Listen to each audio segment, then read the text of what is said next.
The small town murder that police tried to ignore.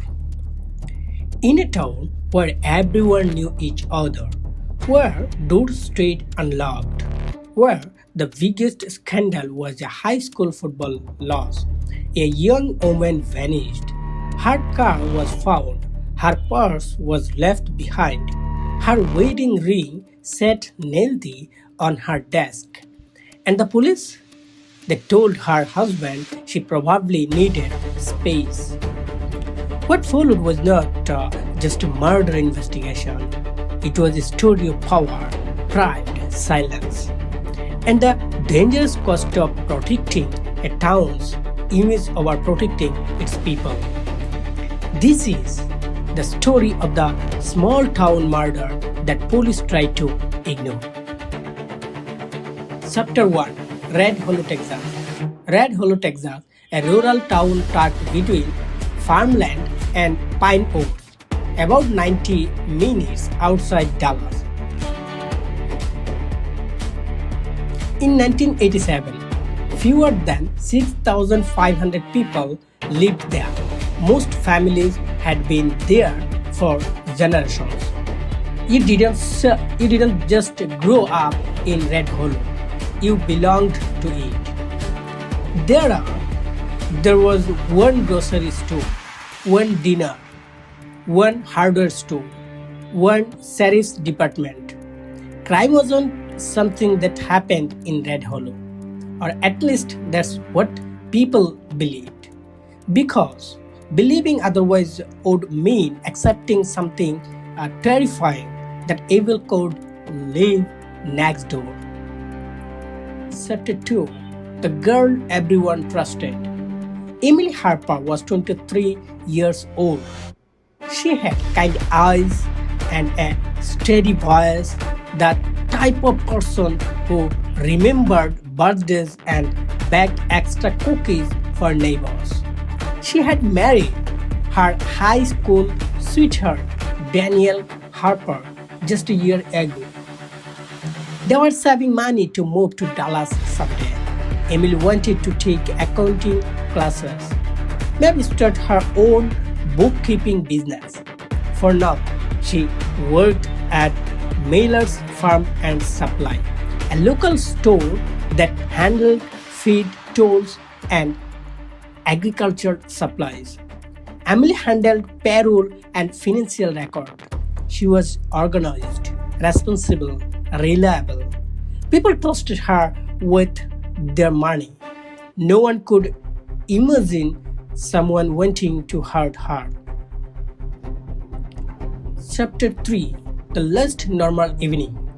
Friday, August 14, 1987. It was humid. The kind of Texas heat that cling to your skin long after sunset. Emily and Daniel at dinner together around 6:30 p.m. Nothing unusual. They talked about bills, about a cousin's upcoming wedding.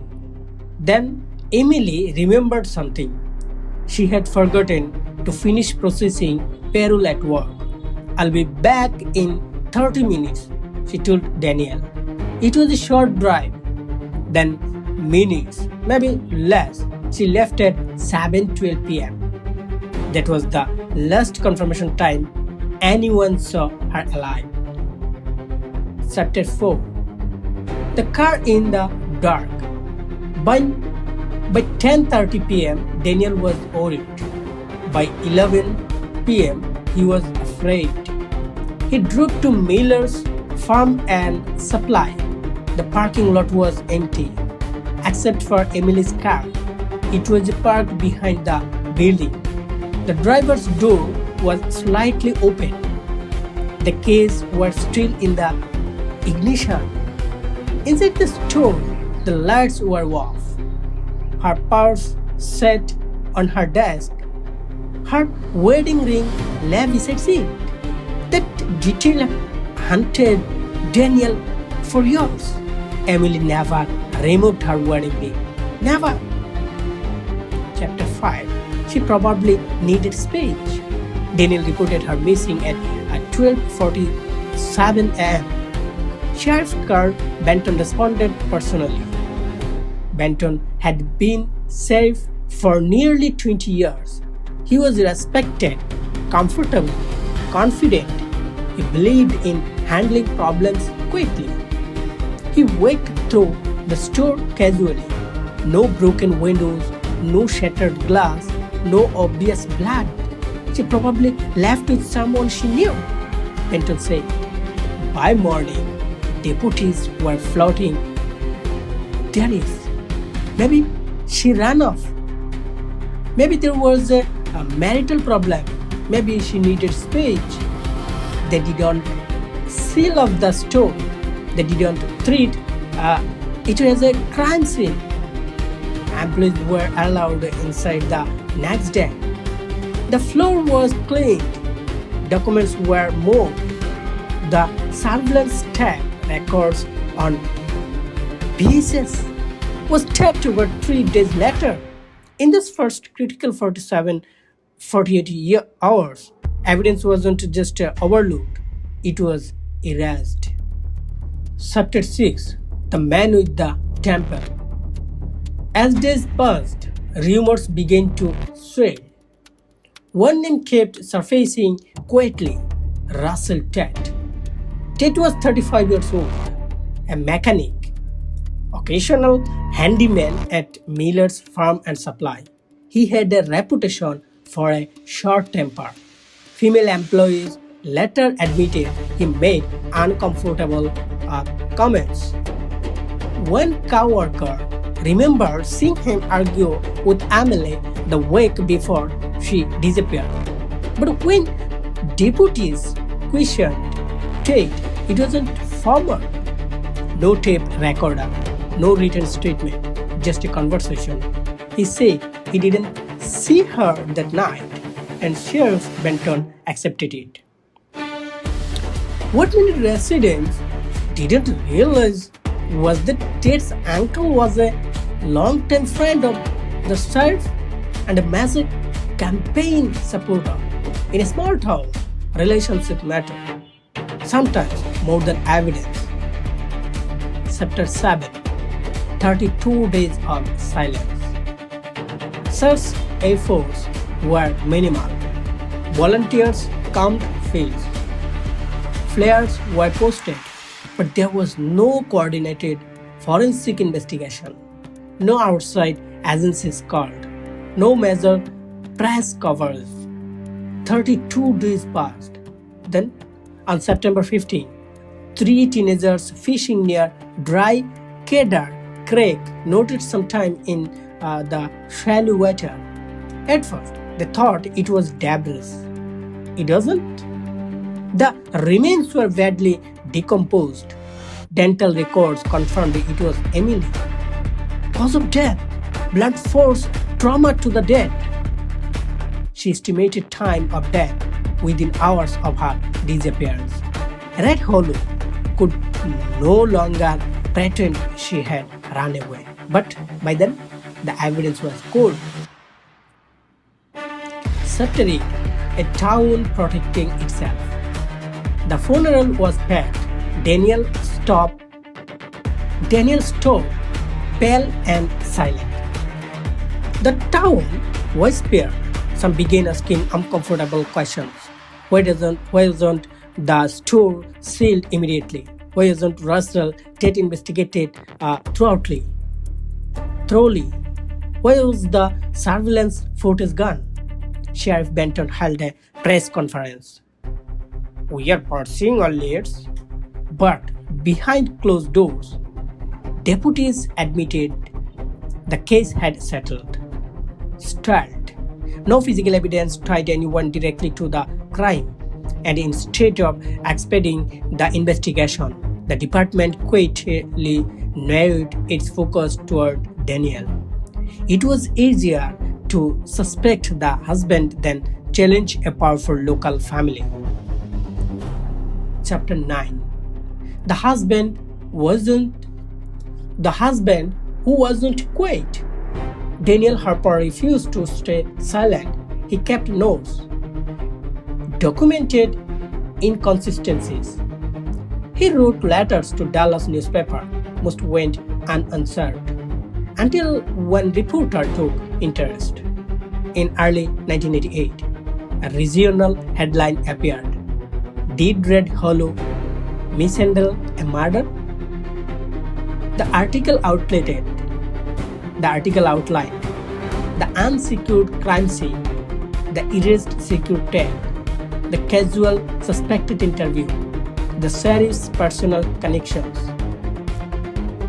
Public pressure mounted. For the first time, Red Hollow's reputation was threatened, and that was something the sheriff couldn't ignore.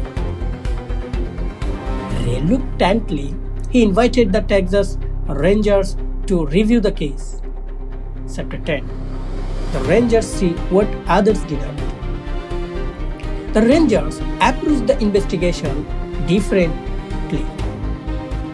They re-interviewed everyone. Russell State's timeline shifted with each conversation. He first claimed he left work at 5 p.m. Later, he admitted he returned that evening to retrieve tools. Then he wasn't sure about the time. Small contradictions, but important words. They re-examined Emily's clothing. Using probe forensic techniques, they discovered microscopic upholstery fibers embedded in her dress. The fiber was consistent with materials used in early 1980s Ford pickup trucks. Russell State owned a 1983 Ford F-150. It wasn't proof, but it was a crack in the wall of silence. Chapter 11. The Drunken Confession. In 1991, nearly 4 years after the murder, a woman named Linda Moyle came forward. She had briefly dated Russell Tate. One night during an argument, he allegedly said, "She thought she was better than me. I sued her." At the time, Linda dismissed it as drunken anger, but the guilt lingered. The Rangers took her statement seriously. They re-interviewed co-workers. One admitted she had seen dark stains in Thad's truck bed after Emily vanished. In 1987, no one tested it. Now, they obtained a search warrant. Chapter 12.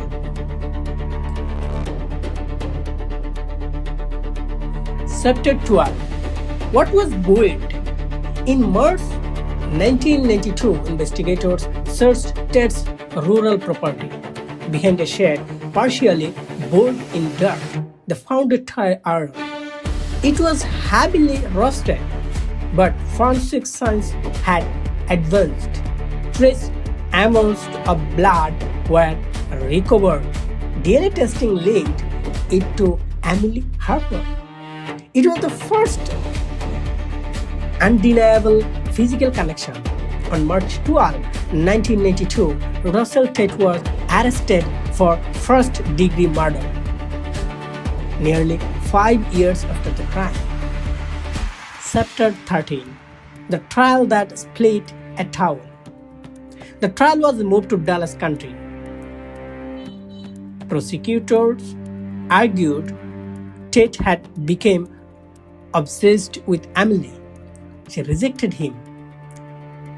On the night of August 14, he confronted her at the store. The argument escalated. He struck her with the tire iron. Panicked, he transported her body in his truck and disposed of it in dry cattle track. The defense attacked the investigation. They pointed to contaminated evidence, delayed testing, poor initial police work. They argued reasonable doubt But forensic expert explained the fiber evidence. DNA analysis tied the weapon to Emily. Linda Morales testified about their confession. The jury deliberately 9 hours. Guilty. Life imprisonment. Chapter 14. Accountability almost. Sheriff Benton retired shortly before the verdict. No criminal charges were filed against him, but the Harper family filed a civil lawsuit for negligence. The settlement was sealed. Policy changed followed. Mandatory crime scene security recorded interrogations. Outside oversight for major crimes, Red Hollow would never again handle a homicide alone. Chapter 15. The most of silence. Justice came, but it came 5 years late. 5 years of grief, 5 years of rumors, 5 years of avoidable delay. If the crime scene had been secured, if the surveillance tape had been preserved, if the suspect had been formally interrogated, would justice have come sooner? Perhaps. But small towns sometimes protect themselves before protecting victims. In Red Hollow, preserving reputation mattered deeply. Until one murder proved reputation doesn't bring justice, truth does. Closing reflection. Emily Harper wasn't famous. She wasn't powerful. She was ordinary. She was simple. And that's what made her life so precious. Her story is a reminder that justice requires courage. Courage to question authority. Courage to challenge silence. Courage to admit mistakes. Because sometimes the most dangerous thing in a small town isn't the criminal, it's the decision to look away. And in Red Hollow, looking away cost 5 years and nearly cost justice forever. Thank you so much to see this video.